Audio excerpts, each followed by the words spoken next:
Hello, everyone, and welcome to the TokuPortal podcast for Kishiryu Sentai Ryusoulger. I'm Vashivi, and joining me today is Decade.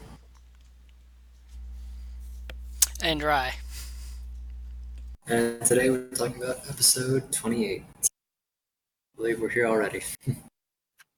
uh, So before we get started. I actually want to mention something because I brought it up with Rye because I've been noticing it over the last couple of episodes because I haven't really paid too much attention to the opening. So like after you told me that, I rewatched the opening when I watched this episode, and I realized like, oh, that scene that I was thinking of was like just one of the opening scenes from the first episode. You're totally right. This Sentai is set up unique in the fact of its opening. The only villain shown in this opening is Creon. No other villain is shown. The closest we get are like the blob monsters, which I'm just equating to the Minosaurs since they don't look like any of the generals. We see none of the generals. we do see Tank Joe in one part. We did. It's a very brief flash. Yeah, like when they're leaping forward with their swords, like on the other side it shows Tank Joe. Hmm. But that's about it. And it's like a split. Like, why wouldn't Wiseru be in the opening? He's been the main villain for half the series at this point. Yeah, they're definitely not doing the X8 or 01.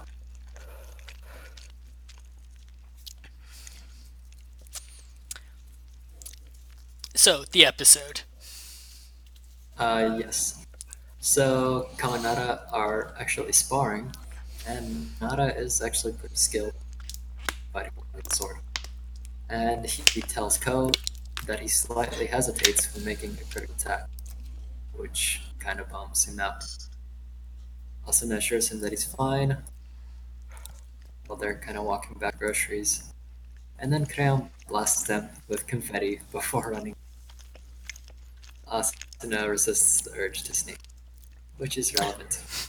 So I wanted to get to this point before talking more about what Vash and I were saying about the opening, where because it just shows Creon. Because we were starting to wonder, like, why is it pretty much only show him? I think at one point we speculated like, oh hey, maybe it's because the generals are gonna be rotating out. But at this point, Wiseau has been here so long that like that doesn't make sense anymore. So what if Creon is actually like the boss of the Druidons? Like he doesn't like he's playing undercover boss, or he's like maybe like a reincarnation or something. Which, because with Creon being fungus, they could do the whole, oh, well, he's just a split off part of it, of the big boss, or, going so forth as undercover. Is like, and that'd be a great way to do it too, because specifically with this episode, it points out Creon is more of an annoyance than anything. Like none of the Rio soldiers look at him like he's a threat. He's just the person they have to find because he's the one torturing the fucking human. And in this episode, he fires a cracker off into Asuna's face. Which, if not for the preview, which gave away the whole setup for this episode. Oh yeah, I was thinking that too. Like, if we didn't see the next episode preview from last week, like I would have been like, "What the fuck was that?" Right, we would have wrote it off just like the rest of the team did. Just, whatever. That was adorable. Right, it's like, because Creon's shown that he's not a threat. I mean, there's a point in a little bit where that gets questionable. And then the questionability of that becomes even more questionable. But, like, that would be the perfect way to do the whole, like, reincarnation undercover type of thing. Instead of doing it the way they did, like, Corvo in Q Ranger. nobody has significant ties to Creon. They just know he exists and they kind of write him off. So you don't have to do this whole impactful and try to do this whole impactful, heartfelt, you know, this was my comrade in arms, and nobody else cares because it's not their comrade in arms. This is just literally somebody who's like, huh, we fucked up. Which was literally what it would be if Creon turns out to be the big bad is shit, we fucked up. Which I think would be fantastic, especially with given the way that this series has been going in terms of just the overall somewhat darkness of the show. Because this show is oddly dark.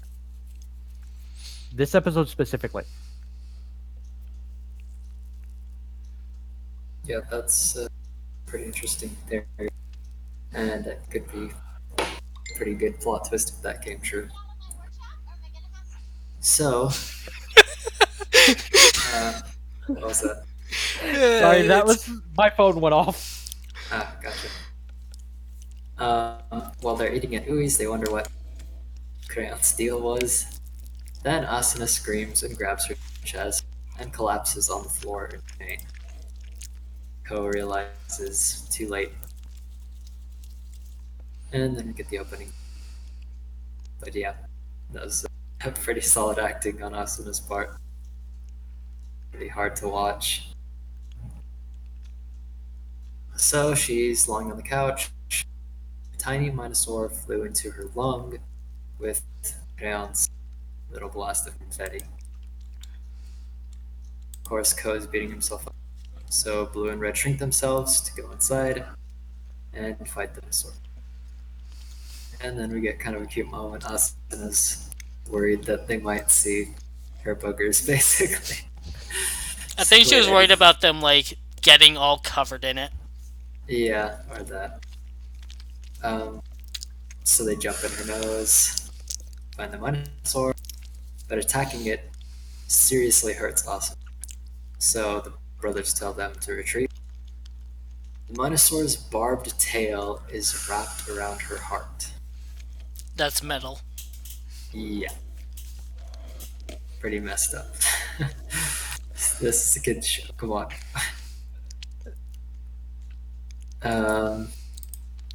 But yeah, any thoughts on all that stuff?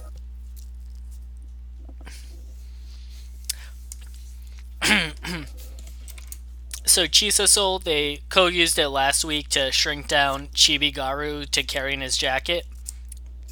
The amount that they shrunk here using that is way more. So that makes me wonder, like, wow, there doesn't seem to be any limit to how much you can shrink someone with this. Like, need to fit into a tiny hole? I guess you're covered. Assuming that they can control just how much you shrink, and it's not like a standard setting. Like, to me, the best part of that was the fact that like we speculated on like how this was gonna work, and we just expected fucking Shine Raptor. Like, I like the fact that it was not just the MacGuffin soul. Yeah, I was thinking Shine Raptor as well.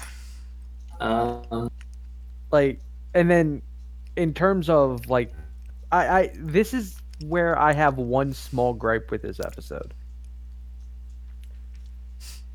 By this point, people who have watched Sentai are very aware of what a heart looks like. Boken Red held one in his hand. Granted, it was made out of stone, but it was still a heart. So the fact that they used the cutesy, drawing heart was just weird. The Ryusoulgers live for like centuries. They're clearly not human. I understand that, but my brain immediately went, "Huh, that kind of looks like Canderella's head." Lol. Yeah, Like, it feels like they kind of tried to compromise. Like they didn't want to freak kids out, but they still wanted to have like the veins and stuff. So Like, They just try to do something in the middle. given the imagery we get later in the, or that we are forced to think of later on in the episode, that seems kind of a moot point. Yeah, I see what you mean. Um, yeah, so Nada calls Ko and suggests they use Doshin's soul to break the tail. Melto thinks he should go since he's the one with experience using the power up, but Ko still feels responsible.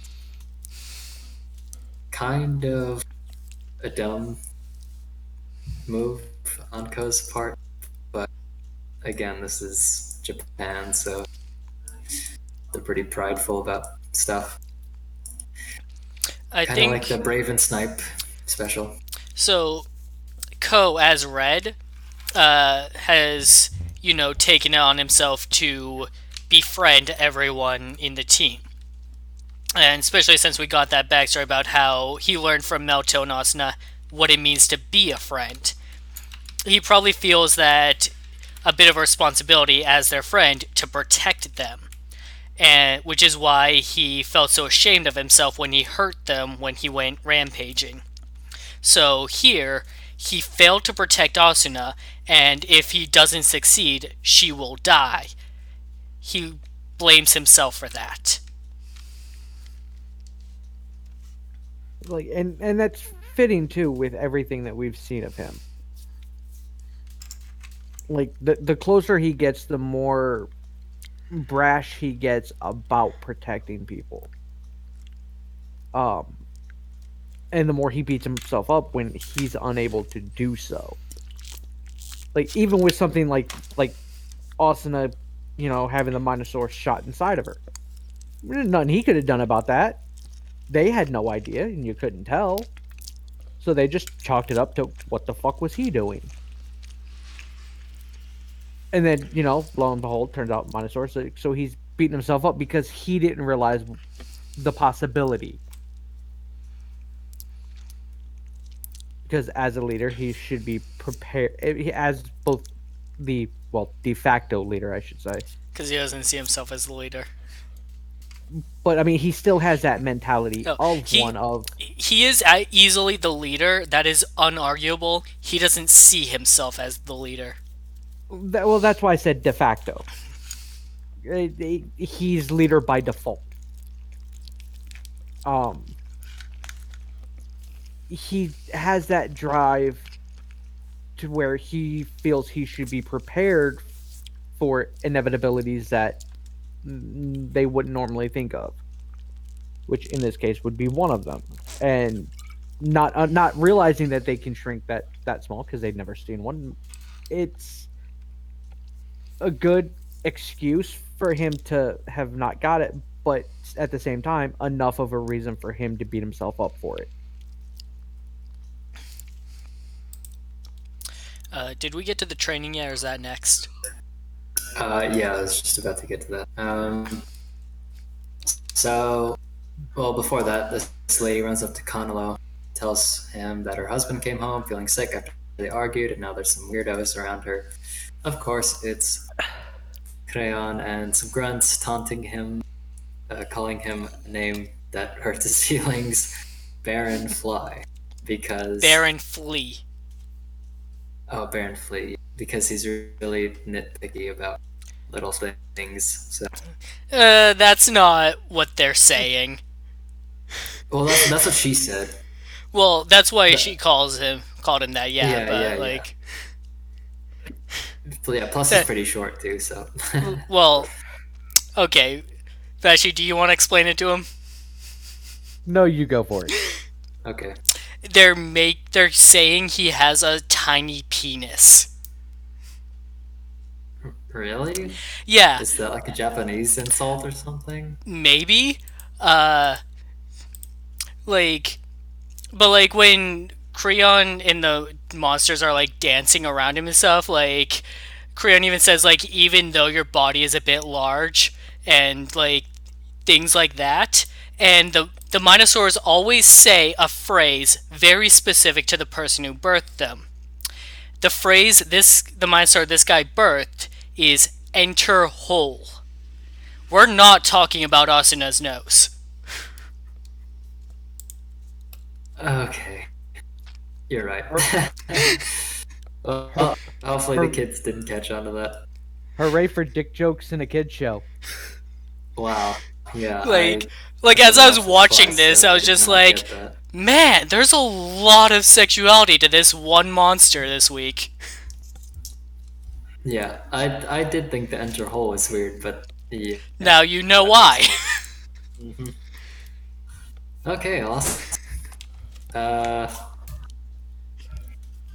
And this but is that point where you see like the way Japan and the US view stuff is completely fucking different. Because there would be no getting away with this in a kid's show in the US. yeah. Unless you were way more subtle about it. But Way more subtle. yeah. So Nada set up this training device for Red. Basically, he has to break this net that's holding a water balloon without damaging the water balloon. And he's unable to do it, gives up after many tries, and Nada says he isn't worthy to be Red. Like, okay, I've been like giving Nada the benefit of the doubt. Like, maybe he's not evil. Maybe he's not trying to replace Red. Like, okay, no, this is all the proof I needed. Yeah. Dude is like building Ko They up cleared that to up. tear him the fuck down. Cause like, and he's doing a good job of it too. Cause he He's- built his ass up in the last episode. And like here he's making it entirely seem like Ko's fault. It makes me kind of wonder if that thing he said in the beginning was even true, that he hesitates. Like, yeah, you have Or to was wonder that just that. a psychological Right. warfare? You have to wonder if he was like, because like he said in such a friendly like, oh, don't worry about it manner too. This is like, nah, Just a you're little playing mind bit. games here. Like, Yeah. was this balloon even like legit or was this fucking rigged? That's also a good point. Yeah, pretty good writing in this one. Now that things are getting a bit darker. So, yeah, the Minosaur is growing. It's pretty much now or never. So the brothers rush to try and defeat the Minosaur. I mean, to stop it from growing. And Ko runs to Ui's. And just throughout this episode, really appreciated the background music. Like, it just added so much more weight. All these emotional scenes. But then Black, Gold, and Green attack Crayon, who's saved by Getulus. Ko transforms and uses Doshin's soul, but he hesitates, remembering his failures during the training. And we cut to Nada real quickly. While he's alone, he says, "Don't worry, Ko, I'll take your places." Yeah, that's that pretty much clears it up for us. Which makes me question a theory I had about him that he is actually Geysorg. Yeah. Well, it makes me question it, but it doesn't fully outright close it off. Yeah, it's interesting. Real quick, I did want to mention the music stuff. I loved the music through this entire episode, especially the badass moment where Toe and Bamba start fighting, and that you get that guitar riff Yeah. before that strange version of the what I'm calling the opening is what it sounded like, was just perfect for the timing on it. No way it ran through the background was phenomenal. Everything about this episode was incredibly well executed. like, and this is why I'm saying is like this episode kind of got kind of dark, and the point that I was referencing earlier about the why didn't you just make it in the shape of a heart? You literally had everybody who watched the show imagining Asuna exploding from the Minosaur growing, because that's what would have happened if Ko didn't work. You know what's funny is that now that I think about it, it would have been more like an alien popping out of her chest than just exploding. Because it grows slowly. Well, yeah, Still but messed up, so. but to be fair, that the with Creon and them, they're trying to make it grow quickly, and Yeah. with as quickly as it did grow, once Ko did his thing, yeah, she would have exploded. Oh, yeah. She'd have been over there, and up there. Yep. When Akane stood up to face Ko, like, I thought she was going to slap him, like, get over yourself. But nah, But yeah. she just like, you're the valorous knight, aren't you? Act like it. Quit Like hesitating. her acting in this episode was absolutely perfect. Mm-hmm. Like there are few Sentai members that, especially female Sentai members, very few that I could even picture in a scene like this, and being able to pull it off as well as Asuna did. In recent memory, Luca is about the only one I can truly picture doing it. Yeah. Maybe Umika. While we're having this whole heartfelt moment, fucking Nada elsewhere is just like, don't worry, Ko, you can relax. I'll be the new Red. Oh, so creepy. Yeah. Also, I want to point out that Creon tries to unleash an ultimate attack. Yeah. Doesn't. He's surrounded, he holds out his hands. Why would he think like he he's trying to had make a that, secret huh? attack. That feeds into my theory, or Mirai's theory, that he could possibly be the, at least for, somehow situated with the big boss. Because he just, maybe I'll show it to him. Goes to do it, and then just Gadulacious does it for him. The part that makes me question that is he goes, well, I did it? Yeah, that was pretty Like he was confused that it worked. Because he didn't actually do anything, but something happened. So he's like, wait, did I just... Oh, no, it was Gadulacious. And I thought I did something. Oh, you know what? Now, okay, now the tiny thing joke really makes sense because the guy was like crossing his legs and like squirming when they were making fun of him. No, it makes sense. Okay. Did you go back to watch? Did you go back to check that? I'm just imagining it. Like, I noticed that while I was doing the notes. I was like, why is he crossing his legs? Like, I'm curious how many other people didn't catch on. yeah, probably a lot. Or maybe I'm just really dumb. It seemed pretty blunt to me, to be honest. It took till the end of that scene for it to click, because I'm sitting there going, nah, couldn't possibly. Nope, it is. It took like 2 seconds for me, because at first I was like, Baron Flea, what kind of nickname is that? But then Creon said, like, even though your body's pretty large, and I was like, oh, fuck. Oh, that's great. But yeah, Gachalace just totally beats on the others while Crayon continues to taunt the host.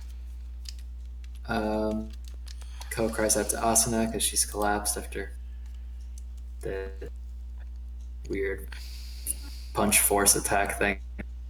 But she wakes up in good spirits and she sneezes out the Minosaur before it turns man-sized and then giant. And then, yeah, it's pretty easily defeated with Kishiryu. Which Asuna gets to use.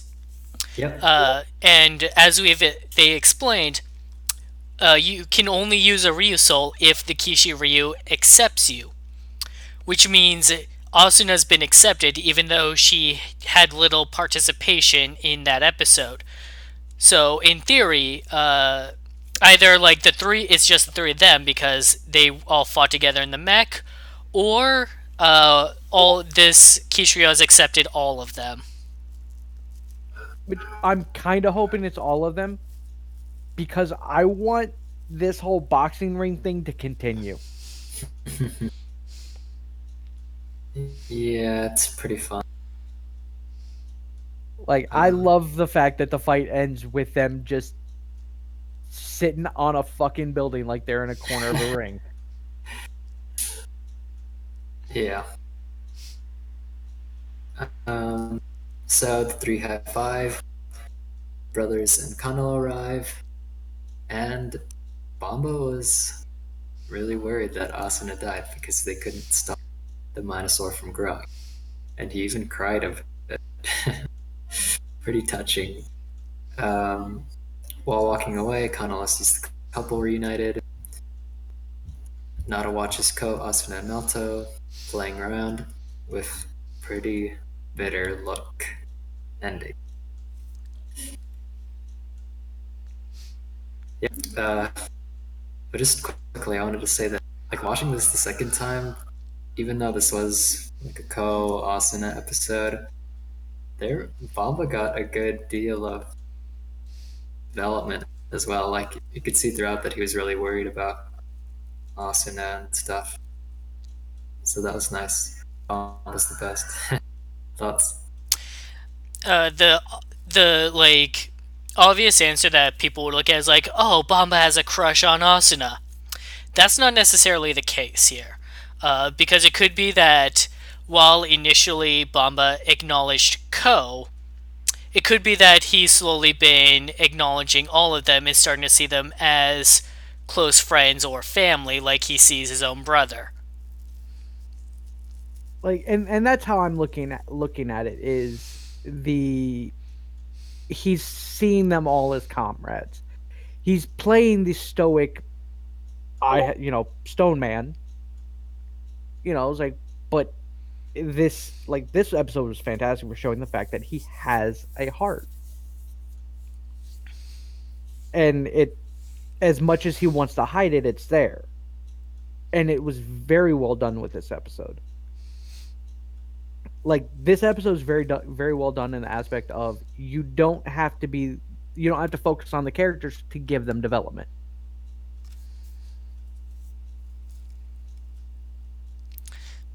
And then Nada just all like, Ko didn't, Ko's spirit didn't break.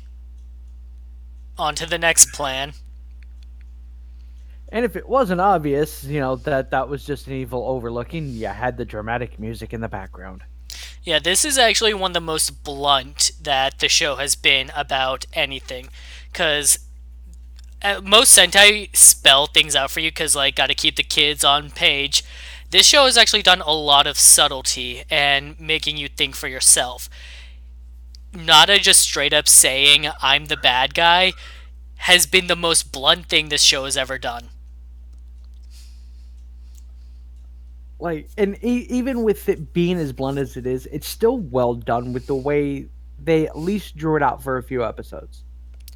Right, like, it's actually appropriate that, like, he thinks that he's about to break Ko's spirit so that Ko quits being a Ryusoulger. It's like, yes, I'm going to, like, take over.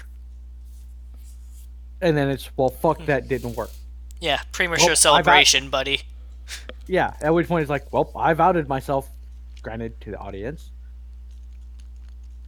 Like, it's well done, too. Like, because he's done a good job of, like, even with the criticism and stuff that we've seen, like, if he wouldn't have done that this episode, even the criticism here would kind of been founded a little bit on the grounds of you're hesitating with the way he put it. It's like, there's no one more time with Asuna's life. You get this right, or that's the end of it. So that criticism is valid. And then he just outright goes, "Yeah, don't worry, I'll take over." It's like, oh fuck, because like I was starting to warm up to him a little bit in the aspect of, well, maybe he's not a shit dick. Because No, like no. the initial was, what this has turned out to be. Because my initial thought was, oh well, he's gonna be the it should have been me role, and they played it off to where that wasn't the case. It just seemed like, no, I'm just want to be helpful, and I accept why he chose you, and slowly move on from there and help raise Code to the next level, which fed my Geizorg theory. And then, then it just turns out to just, no, he's just an asshole. We gave him the benefit of the doubt. Well, that's the thing. Like, he could still, like, turn to the light, so to speak, and have, like, a redemption arc, maybe, where And he. technically, But he could still be Gaisorg. yeah, that is also true. I'm still holding out that it's Toa and Bomba's master.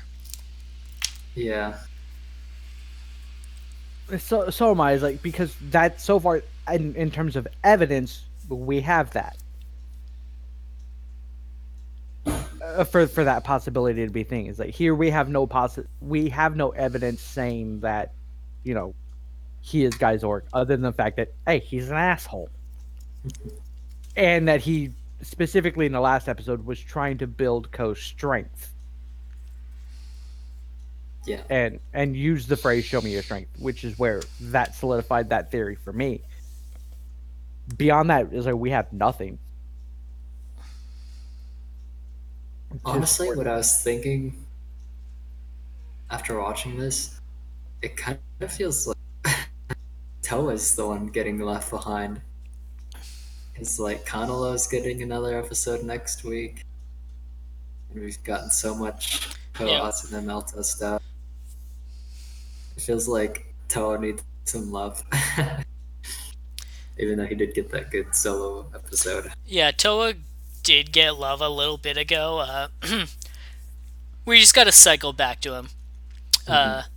More importantly, Kanelo's not getting married next week, right? But it says Kanelo's wedding. On a side note, Kanelo didn't hit on. On a side note, Kanelo didn't hit on anyone this episode. No, she opened up with, "My husband was kidnapped." It's like, okay, I guess I'll help. No, he's a good guy. Woman still in distress. Yeah. But yeah, like really, I'm looking forward to seeing how Kanelo's wedding does not happen next week. Dude, if he legitimately gets married, I hesitate to say something that I will get held to. But I'll eat a fucking brick.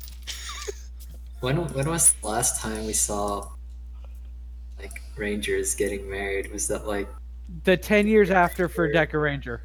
Yeah. Yeah, that was the last actual marriage. But Lupat had Umika and Tuma wondering what was going on with Kairi, and they're like, "What if he's secretly getting hitched?" Yeah. And then you've had the several, fake out weddings that were that were just traps.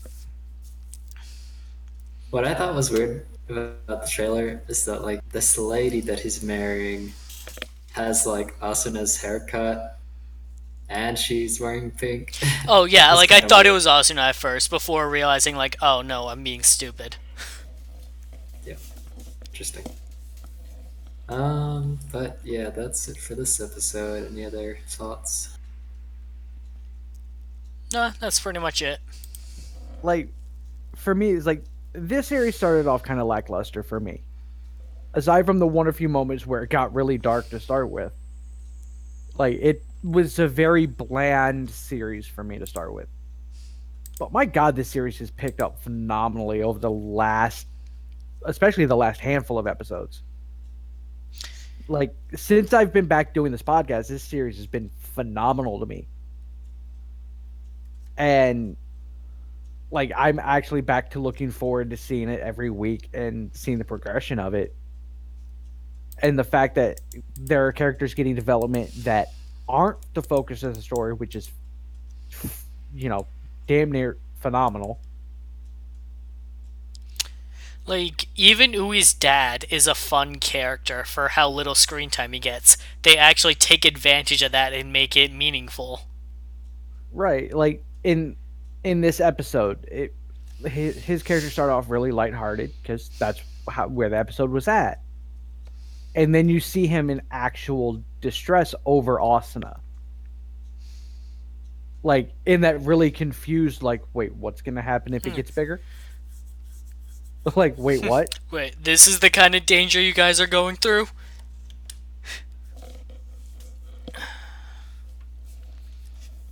It's like, and the writing for especially for the last couple of episodes, has been on point with some of the better Sentais that I've seen. And like I said, like the fact that it's not just a run of the mill, okay, well, we've seen this crap before kind of thing. It's starting to be able, it's very much starting to stand on its own feet in of itself. And it has been for a fair bit of time now. It makes me really anticipate the future, especially with the fact that we're what, halfway through now, over halfway. A little over halfway. If we assume that this is a full 50 series, then yeah, we're a few episodes over halfway. And which means we're coming to the point where things are going to get exceedingly serious as it starts to build towards the final arc. Right. So lately, the final arc has been kicking off around the late 30s, early 40s. So what we're probably looking at, Nada actually like signifying an entire arc for his character. Then we'll probably get another arc, then the final arc. Which would put it on point for this series to just go balls to the wall badass. So, offhanded prediction, like Nada does seem to be signifying the current arc. So after that gets resolved, we'll probably get more into Gaisorg and have an arc centered or at least featuring him. Because so far he's been about as useful as Zamigo. He's still been more relevant than Zamigo, though. He's just shown up more. Actually, that's what I meant to say. He's just shown up more. Because he's been fucking useless. Hopefully he plays out better than Zamigo did. After that, I imagine that the mysterious entity that Gajaleus and Wiseru were talking about is likely going to be the final arc antagonist. And Creon's daddy. Possibly. Of sorts. As long as it's not another Don Armarge.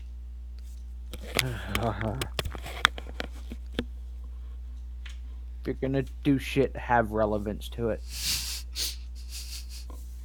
Because that whole thing had no substance. Beyond, oh no, my friend. Let's kill him anyways.